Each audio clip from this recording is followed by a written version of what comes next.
me também anunciar alguma atividade que também toma lugar em luna de augustus. Luna que tem vacância grande para jovens. E nós oferecer programa um tique diferente do normal.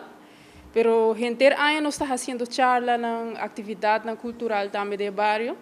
Pero para luna de augustus nós também concentramos mesmo em alguma fecha importante.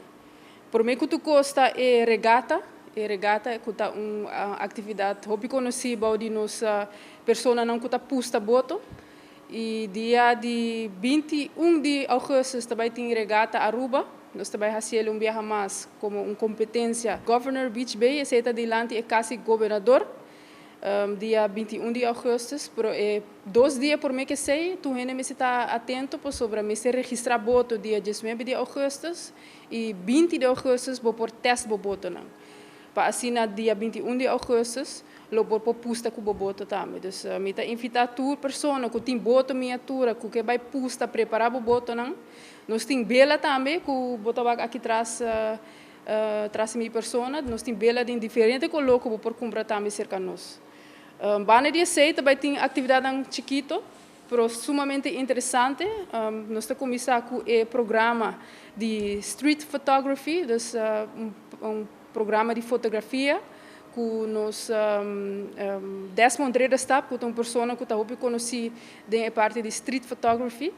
E também faz como diz, photo walk dia 13 de agosto. Aqui não, nós estamos na sede de Stichting Rancho, para 8 horas de manhã, com uma participação que por pagar 5 florins pele, e nós estamos no bairro de Rancho e será conhecido que bairro de Rancho também. Então nós estamos cá na saca portrait, conhecer o monumento e também a rancho que tem no bairro. Também seguir com a atividade de Basic Hip Hop Production Workshop. Isso aqui está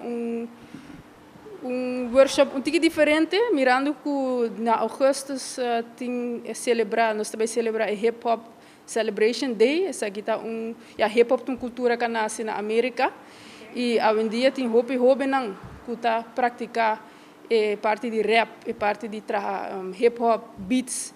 E nós estamos sentindo que portar falta um pouco guia desse. Então, isso aqui também cai dia 1 de agosto, que é o Dia Internacional de Hip Hop, que não na centro de atividade. E me dá uma invitação a toda pessoa para chegar, para participar. Gasto está somente 25 florins e você vai ter conhecimento dia aí. Bem que você escreve, bem que você pen, bem que você laptop, se você tem, então se não nos pode trazer algo interessante. Atividade de Marcha Rancho, isso aqui é algo que nós está organizando por Luna. E aqui em agosto nós também continuamos com ele, mas nós também temos partners que nós temos conectados. E nós também trazemos aqui com o Centro de Desenvolvimento de Mulher. Nós também temos 2 stands. E assim nós também por apoiar a mulher para por assim vender produto, etc. Marcha Rancho também cai dia 25 de agosto e está tomando lugar aqui no centro de atividade, parte para fora, para Rancho Plaza. Me dá uma invitação a toda pessoa que quer registrar para a tent, que nós temos 10 tentes, então vou registrar no tempo, para assim vou vender produto, se você tem algo que você trabalha na casa, você precisa pote de jam, hoje em dia tem o mango rond, se algo obra de mão, por favor, registrar e assim é dia 25 de agosto. Nós estamos invitados para participar e assim 13 produtos no local riba mercado.